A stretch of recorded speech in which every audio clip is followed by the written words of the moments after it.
Believe in Yourself, Podcast 7. Now that we have an alignment of our cognitions, our emotional selves, and our physical selves, our behavioral selves, mind, heart, and actions, the whole self, the alignment of self. Now we're working on the attacks to that alignment, the attacks on that self. In Podcast 6, we dealt with the cognitive attacks, the thought attacks, the cognitive distortions. Now we're going to talk about, in Podcast 7, the emotional attacks. I feel overwhelmed. I'm emotionally distraught. I'm stressed. I'm nervous. I can't handle this difficulty. And this is coming from an emotional attack, a feelings attack. And where is this coming from? I'll give you an example. When my wife asks me to clean up the house, or she says to me, "Have you changed the light bulb I asked you to change 3 weeks ago?" I said, "Oh, I forgot. Could you please do it?" So I feel bad. And I say to myself, and I say to her, "Well, I do everything else. I mean, why are you complaining? I mean, I'll get to it. I'll get around to it."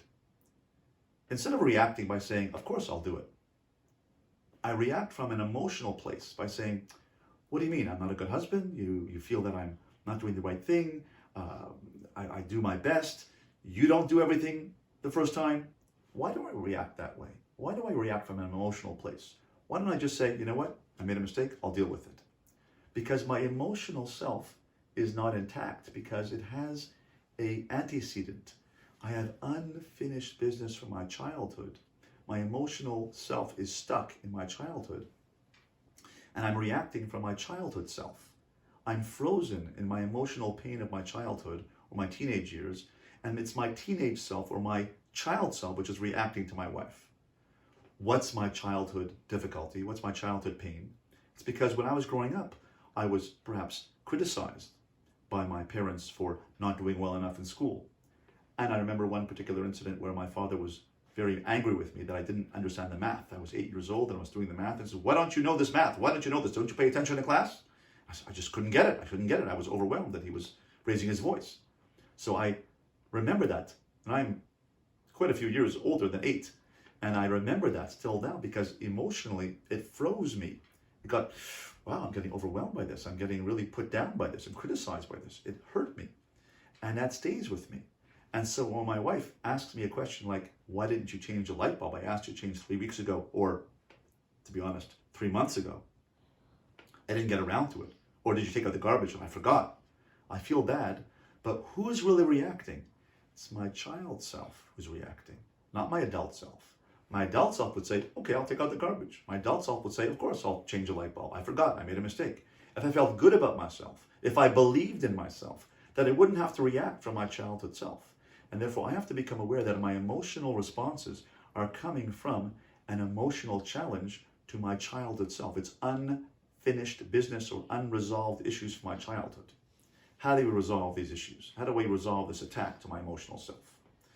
Let's take this as an example. This is my babushka doll, and this represents me. So this is me, and I am, let's say, 45 years old, give or take. And this is my 35-year-old self. And this is my 20-year-old self. This is my 12-year-old self. This is my 10-year-old self. And this is my 8-year-old self who was just hurt emotionally by being said to my father that I couldn't handle the math. This is my 8-year-old self. And this is my 45-ish-year-old self. So my wife says to me, "Could you please change the light bulb I asked you to change 3 weeks ago?" And my little child self, who's inside me, goes like this. "Don't you think I could get to it if I remembered? I'm sorry. You think I'm not a good husband or something? Like, you don't do everything at the right time. Like, what's the matter? Like, why don't you focus on the good things? I get flustered, I get upset, I get nervous, I get stressed, I get angry, I blow up. Because where is this child self of me? Inside me. Inside my emotional self is this pain, this emotional child who feels criticized, put down, not good enough. I'm just not enough. And therefore I have to repair. I can't say to my wife, you fix it. You talk to me nicely. It's my problem. I have to take responsibility for my emotional self. How do I do that? This is called the inner child technique. So I want you to think of the emotional pain of your childhood.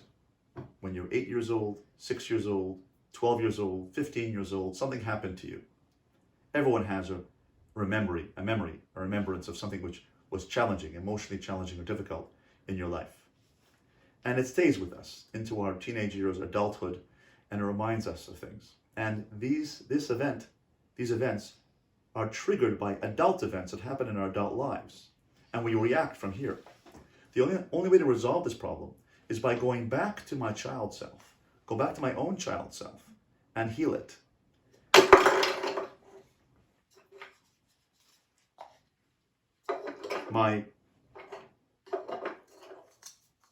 You see, I'm falling apart already. My child self is controlling my adult self, and therefore I have to learn to calm my inner child. Stop laughing. I have to calm my inner child. How do I do that? I go back in time and I take my adult self and I use my breathing technique, accessing my inner self, my inner calm.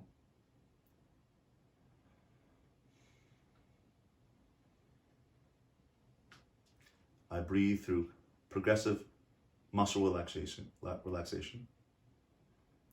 My legs, my heart, my chest, my arms, my mind, my brain. Calm myself down. Access my beautiful place.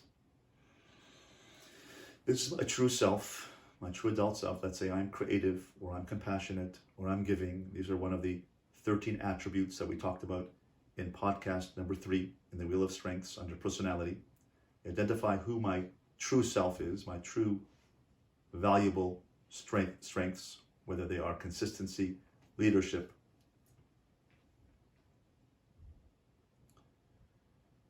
truthfulness, compassion, empathy, kindness, forgiveness, creativity,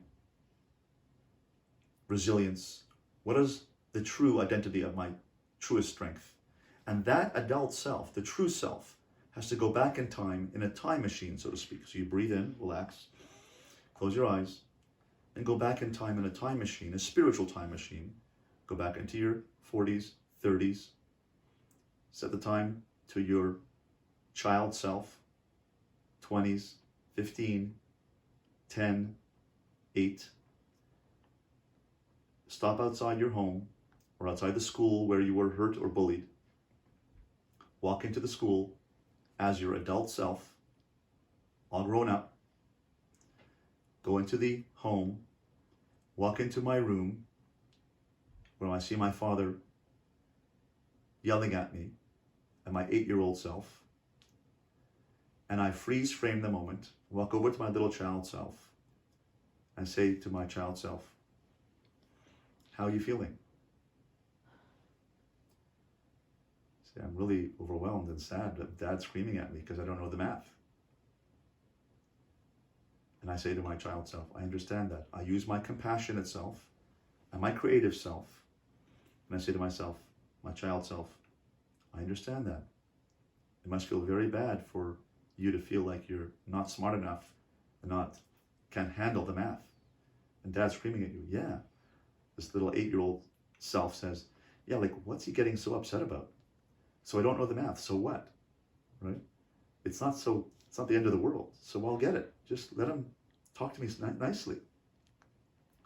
So I say to him, I know it's tough. And I know that you're criticized, but I'm with you.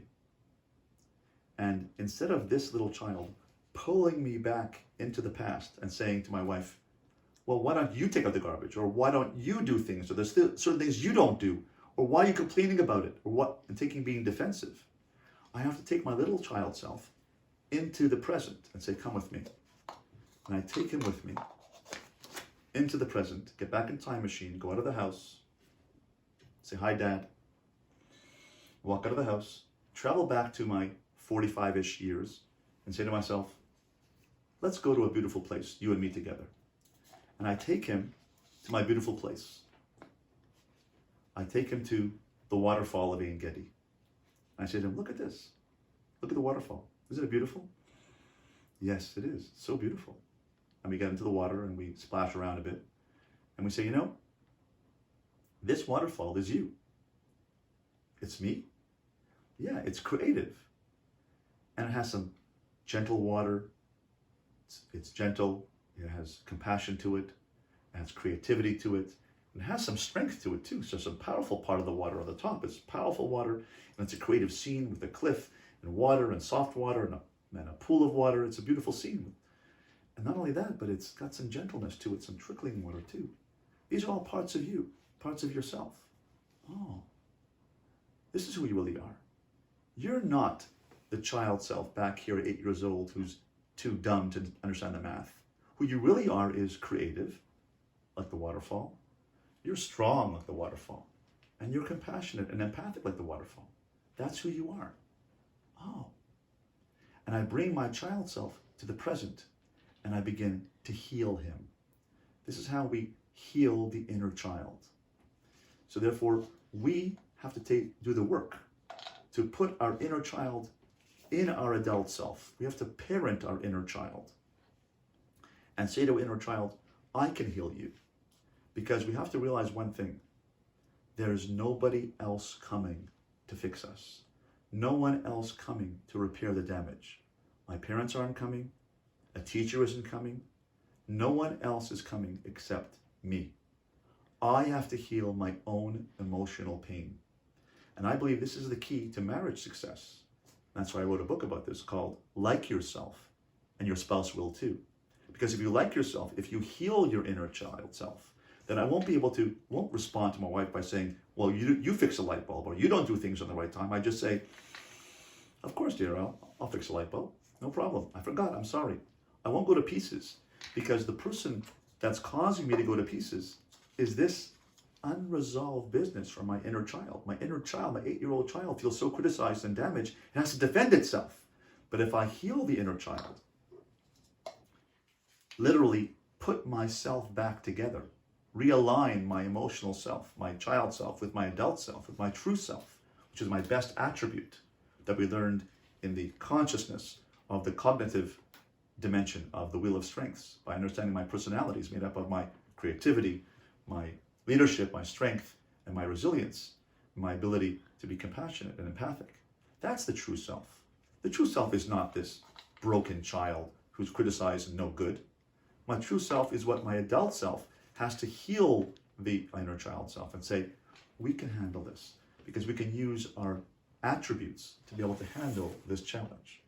And so too, when we get emotionally overwhelmed by the coronavirus, we say to ourselves, I can't handle this. It's overwhelming. People get sick. And what happens if we're going to get sick? And we lose it emotionally. We have to calm ourselves down, go to your inner child, do the exercise of the inner child, bring the inner child to the present, understand and accept who you really are, calm down your inner child, bring him to the present and say, together we can handle this. It's our emotional responsibility to handle this problem. And that's how we can solve an emotional attack on the psyche. The cognition issue is solved with solving cognitive distortions, as we discussed in podcast number 6. Today we've learned how to heal the emotional attacks on the emotional self. And in podcast 8, we'll deal with how to heal attacks on the physical behavioral self.